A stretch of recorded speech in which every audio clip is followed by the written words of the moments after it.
ব্যাংকের চাকরি ইন্টারভিউতে অবশ্যই আপনাকে জিজ্ঞেস করা হবে আপনি ডিগেট ফর্মুলার কাজ জানেন কিনা।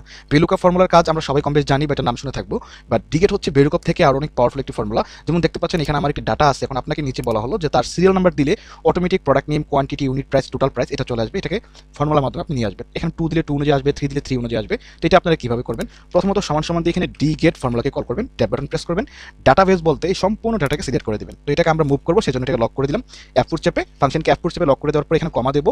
তারপর আছে ফিল্ড হচ্ছে আমাদের যে প্রোডাক্ট নেমের যে সেলটা আছে উপরে হেডারটা, এটাকে আমরা সিলেক্ট করে দিলাম। তারপর কমা দেবো, কমা দেওয়ার পর ক্রাইটেরিয়া হচ্ছে আমাদের সিরিয়াল নাম্বার এবং তার নিচের যে সেলটা যেখানে আমরা 1 লিখে রেখেছিলাম সেই দুইটা সেলকে আমরা সিলেক্ট করে দেবো। তো এই দুইটাকে সিলেক্ট করে দিলাম, এটাকে আমরা মুভ করবো, সেজন্য F4 চেপে আমরা লক করে দিলাম। তারপর ব্র্যাকেট ক্লোজ করে যদি আমরা ইন্টার দিই, তাহলে দেখেন ল্যাপটপ চলে আসছে। এখন আপনি যদি এটাকে এইভাবে ধরে টান দেন, তাহলে দেখেন সম্পূর্ণ ডাটা চলে আসছে। এখান থেকে আপনি যদি নাম্বার চেঞ্জ করেন, আমি 2 নাম্বার দিলাম, সিপিইউ আসতেছে, আমি এখানে 10 দিলাম, দেখেন অটোমেটিক মাউস 12 450 5400 এই যে চলে আসলো। তো আপনারা চাইলে ডিগেট ফর্মুলার মাধ্যমে এইভাবে কাজ করে দেখাতে পারেন। তো ভিডিওটি পছন্দ হলে আজিম একাডেমিকে ফলো করে দিবেন। ধন্যবাদ।